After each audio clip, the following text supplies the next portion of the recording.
What's going on there, citizens of the Reject Nation? Greg here today. I was out of town because this guy was getting himself a little hitched. Yes.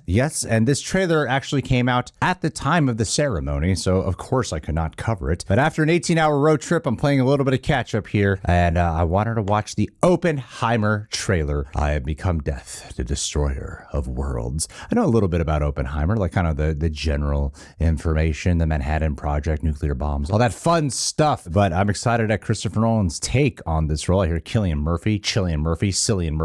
Everyone has a different pronunciation for it. Comment below what the correct pronunciation is for it, because I can never seem to remember. I think he's actually a wonderful person to cast as Oppenheimer, actually. So I'm excited for this, man. Everything about it sounds great. John, he is in Colorado for a little while longer, enjoying himself, and the rest of the team, mainly the rest of the team meaning Coy, he's got himself an ear infection. So just me right now. But hey, let's get to it, guys. And also leave a like. That would be very much leave a like. You know how much I love it when you leave a like.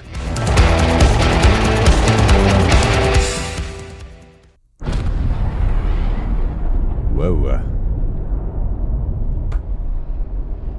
Wow.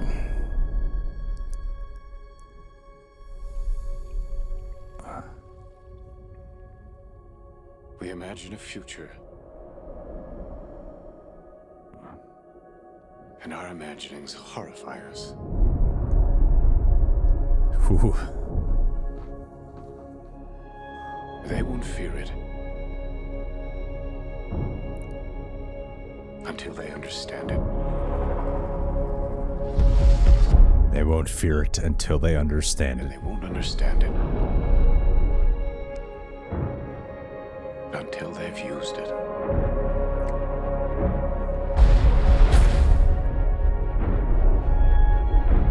Theory will take you only so far. Damn, he looks tortured. I don't know if we can be trusted with such a weapon. That look he has in his eyes, man.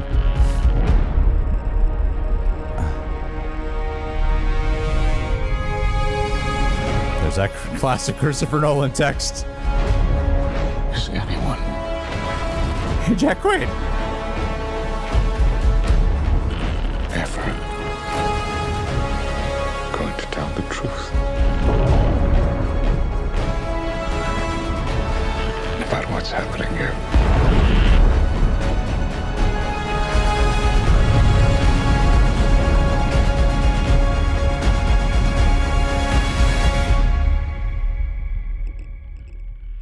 God damn. The music the music in Nolan films, so solid. You know what really struck me about performance of Cillian Murphy, whatever. I did remember hearing that Oppenheimer was diagnosed with schizophrenia, and he refused to believe that diagnosis, like succumbed to that. But knowing how, I know some people have different interpretations about after he created the nuclear bomb. Of course, that famous quote where he is quoting, "I have become death, the destroyer of worlds." The general takeaway from that was that after he created it, he was immediately filled with that feeling of remorse, regret over what he has done. It's almost like he's like the real life Frankenstein to a certain extent. Dedicates his whole life for years to developing this, and then once he succeeds, and then when they run the test, I believe, was it in New Mexico when they ran the test, and you could see like, oh my God, what have I created? I've created the ultimate destroyer, the ultimate weapon. And I bring up the schizophrenia part of it because so much of the performance seems to have that tense paranoia just within his eyes alone.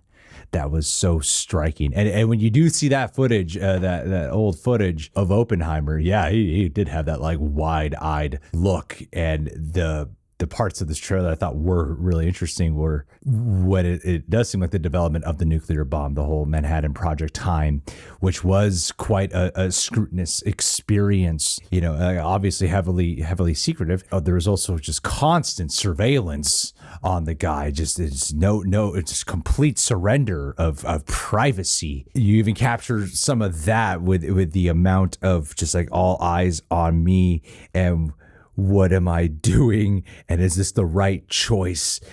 And what I find really fascinating about experiencing just the trailer alone is while there's that horror, clearly that haunting quality of this creation that did take the lives of hundreds of thousands of people, it still had that the build up of the journey of development, because, you know, obviously it doesn't strike me as that Oppenheimer was someone who was like this diabolical, you know, evil guy, genius dude who was instantly like, yeah, I want to do this to kill a bunch of people. I want to do this to destroy a bunch of lives. You know, it seemed like to be capturing that while there's that percolating darkness, it seemed to constantly have this sense of wonder as well, that Nolan wonder touch, which is probably what Oppenheimer had in the development of this, or in the pursuit and curiosity of discovering physics and all that, and his all the life's year's journey leading up to that moment of developing this and being part of the Manhattan Project. And I thought that was all captured here in quite an elegant way. And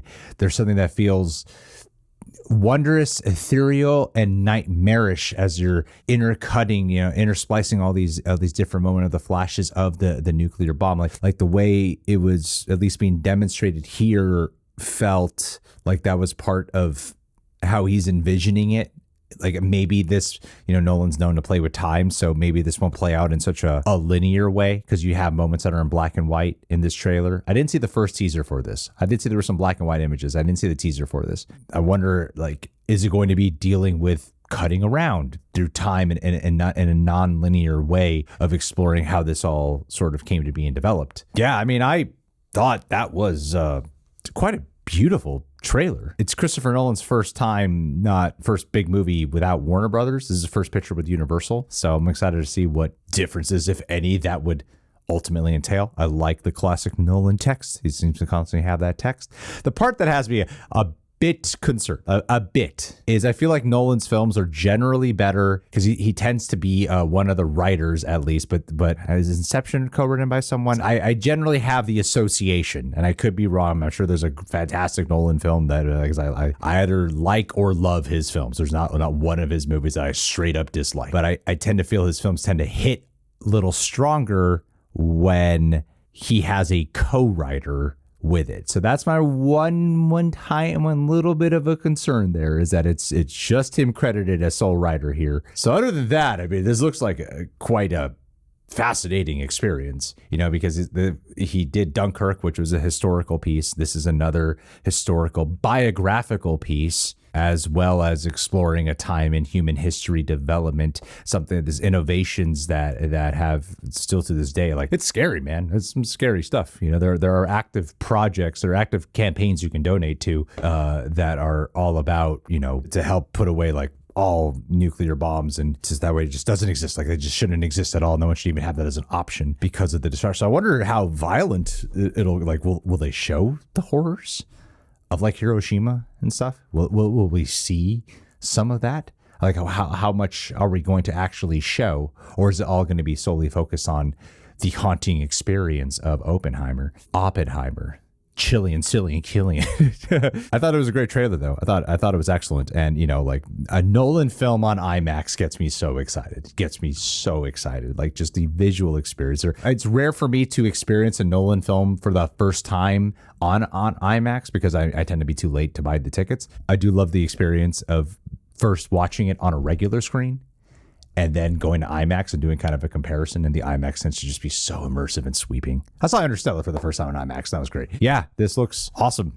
It feels like that great Christopher Nolan touch, and, you know, like, and in terms of capturing that paranoia, the guy did Insomnia and Memento, two films where main characters had a constant paranoia, and I like it. I like it a lot. This looks awesome. Guys, what did you think about the trailer? Leave your thoughts down below. Be sure to subscribe, leave a like, and hey, I'll talk with you all soon.